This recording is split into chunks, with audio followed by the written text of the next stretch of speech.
The Beaches podcast is going to give you everything you want to know about a beach before you go there. I hope you enjoy the show. Be sure to check out our website, www.sandee.com. Without further ado, let's get into the show. All right.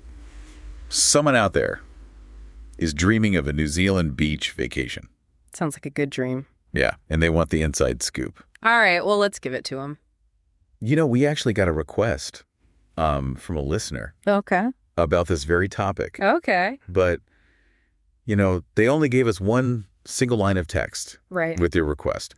So we're going to extrapolate a little bit, take it as a jumping off point, and really try to blow their mind with possibilities for a New Zealand beach vacation. I like it. I like it. And I think what's interesting here is that when most people think about New Zealand, right, the beaches aren't necessarily the first thing that come to mind. That's true, yeah. But they really embody the spirit of the country, you know.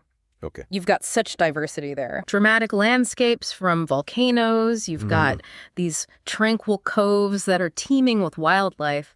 And kind of woven through all of it is this rich history and culture of the Maori people.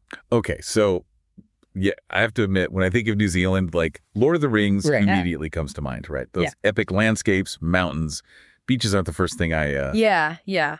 It's a fair point, but you're in for a treat. Okay. You're in for a real treat with these beaches. I mean, first of all, let's just think about black sand beaches. Okay. Not just regular sand. Black sand created by volcanic eruptions. Imagine, like, standing on Piha Beach. Yeah. This dramatic stretch of coastline. The sand is like crushed velvet under your feet. Wow. That's a visual right there. Yeah, it's amazing. Yeah, just blew my mind a little bit. And I'm guessing because of all the volcanic activity, the coastlines are probably really unique, right? Oh, absolutely, yeah. Jagged cliffs, hidden coves, sea stacks coming out of the ocean. And then if you really want to get off the beaten track, there are stretches of coastline in New Zealand that feel completely untouched. Wow. Like you're the first person to ever set foot there. See, and this is where our learner persona for this show is really going to thrive. Yeah. Because they love that sense of discovery, but also understanding the why. You know, what's the history here? Why does this look the way it does? Totally.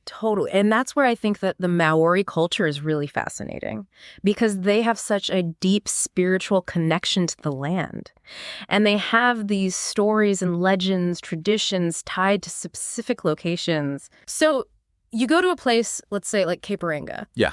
You know, northernmost tip of New Zealand, people think it's a scenic viewpoint. Yeah.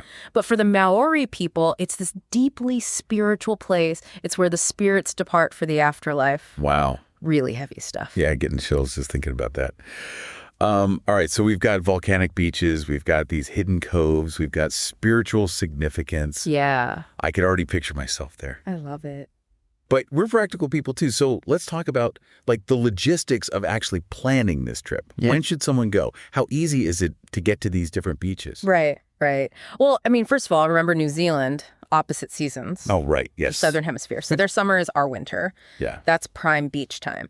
But don't discount their shoulder seasons either. Milder temperatures, you can go hiking, you know, maybe do some water sports. All right. As far as getting around, New Zealand has a little something for everybody. Okay. Some beaches are super easy to reach. Just hop in the car. Yeah. Others, you might need to take a scenic flight or a ferry. So you can make it as adventurous as you want. Exactly. Now, I know some of our listeners, they like to keep busy. What kind of activities are we talking about here? Oh, tons. Surfing is huge, especially on the West Coast. Kayaking's awesome. You get to explore all those little coves and inlets.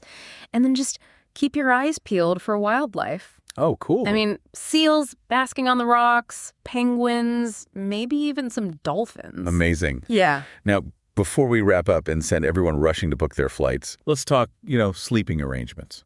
Accommodation. What kind of options are out there? Yeah, New Zealand is very accommodating. You can do budget-friendly campsites. Yeah. They have beautiful, luxurious eco-lodges. Nice. And, of course, all the hotels and motels in between. Great. So whatever works for your budget and travel style, they got you. I love it. Well, this has been fantastic. We've gone from a single line request to like this whole overview of New Zealand's beaches. It's true. And like you said, we're just scratching the surface. Exactly.